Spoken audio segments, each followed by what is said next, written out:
Wizards of the Coast has finally addressed the problem with companions and how has changed the rules. Everyone, this is Nikachu, Merfolk Master, and just the other day, Wizards of the Coast came out with their banning and restricted announcement for June 1st, 2020, and they made big changes both to standard and historic, and also finally addressed companions, changing the rules, which affects all the formats. So let's just get into it. Companions, they now work in a new way.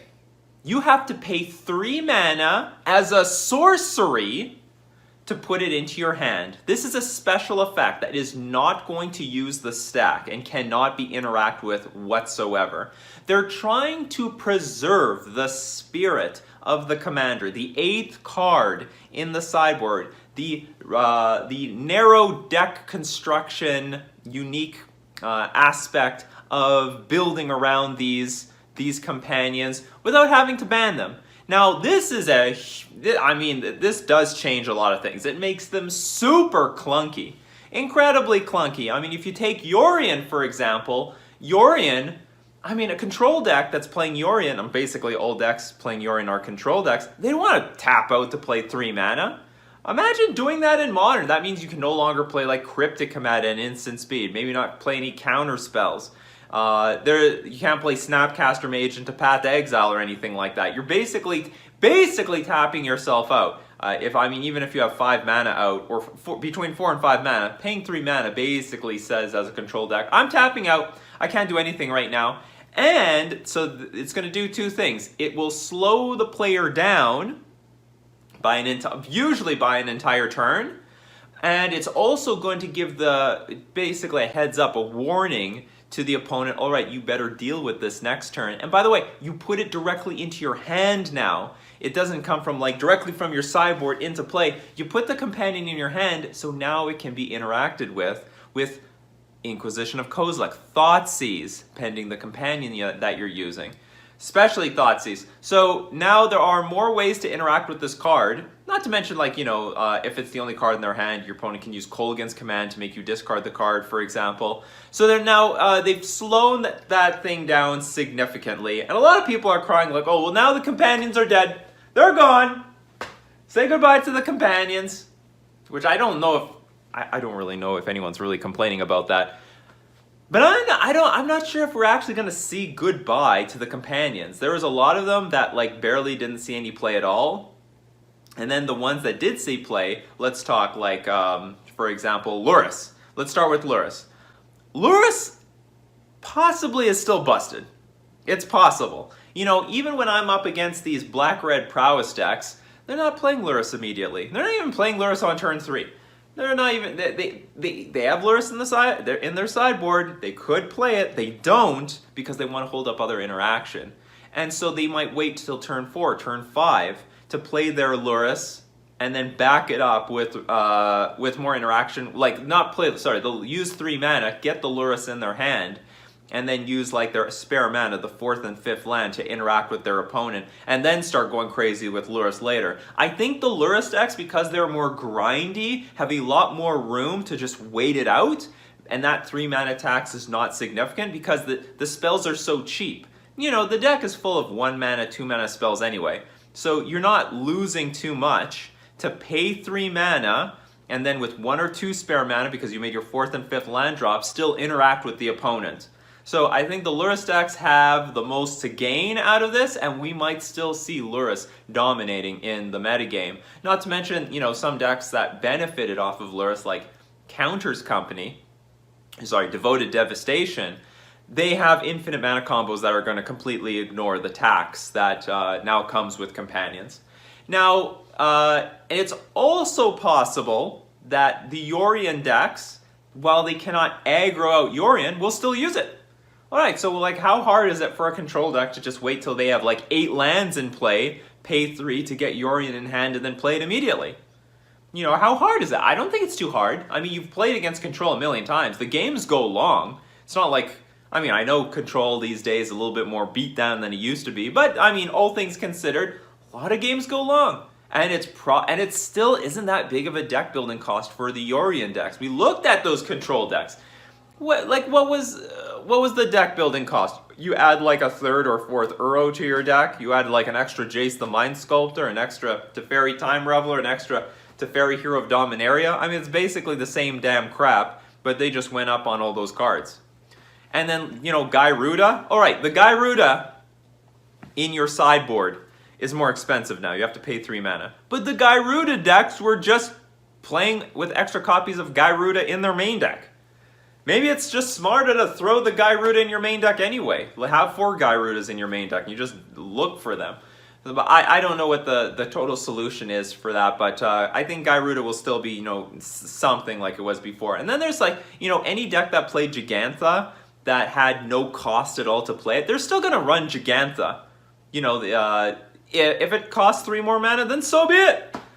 In Historic Merfolk, I'm still going to play Umori because my deck is all creatures anyway. So whatever, it costs, my Umori now costs 7 mana instead of 4. It's still free! It's still free. I'm not losing out on anything. So, but we're going to have to wait and find out exactly how much this rule is going to crush the companions. They're going to get worse. Without a doubt, they're going to get worse. But they could still see play. And I think that was the point. Like they're still the ones that saw play before, they're still going to see play, but not at such a dominant level. Now there really is a deck building cost to actually playing these things. But I'm very curious to see if Lurrus is going to still be as dominant as was before. It just cannot be so aggressive by turn 3. Like you can't go turn 3 Lurrus, Mishra's Bauble, get value, and then run away with the game. You can't do that anymore. You got to be a little bit more patient and get that value later. So moving on, there were 2 bannings, both in Standard and Historic, which have brought up a ton of controversy. Tons. All right, so if you don't know, and certainly, you know, I just loosely knew, just based on like Twitter feedback, Standard had a huge problem with Agent of Treachery. I believe that's the name, the name of the card, and also Fires of Invention. These 2 cards are banned. They are now banned from Standard, so like Fires of Invention, what can I say? A lot of people ask me, Nikachu, do you think Fires of Invention is fair? And I'm like, well, Wilderness Reclamation is pretty fair. I mean, that card's been around and it sees play, but it doesn't see super dominant play. But the thing with Wilderness Reclamation is that that card requires you to play like instants in your deck to really get some good value out of it, because you get the mana at the end of your turn. You can only spend it on your opponent's turn. Whereas Fires of Invention does not require your deck to be built around instants, and you can take advantage of permanents, Teferi Time Reveler, Teferi Hero of Dominaria, whatever crap you want to put into play. And the most powerful cards, of course, are not going to be instants. They're going to be sorceries and also planeswalkers and permanents. So Fires of Invention actually is ridiculously busted. You know, the first spell, okay, whatever. You know, they play Fires of Invention. It comes with a Teferi Time Reveler. But then they bounce something. They're drawing cards. And then next turn they play 2 more Planeswalkers.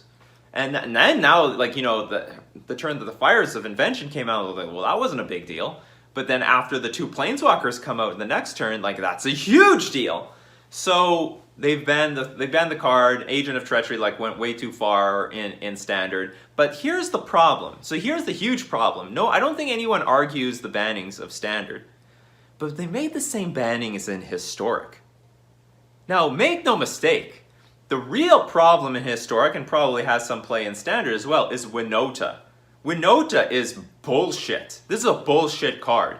It's Collected Company going into play. Tapped and attacking, and they're indestructible. That's ridiculous.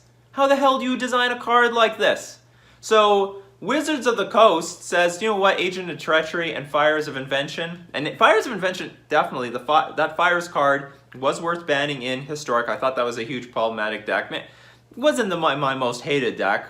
I was much more vocal about Winota. But they didn't do anything about Winota. They assumed Agent of Treachery saw play in Historic, which it does not.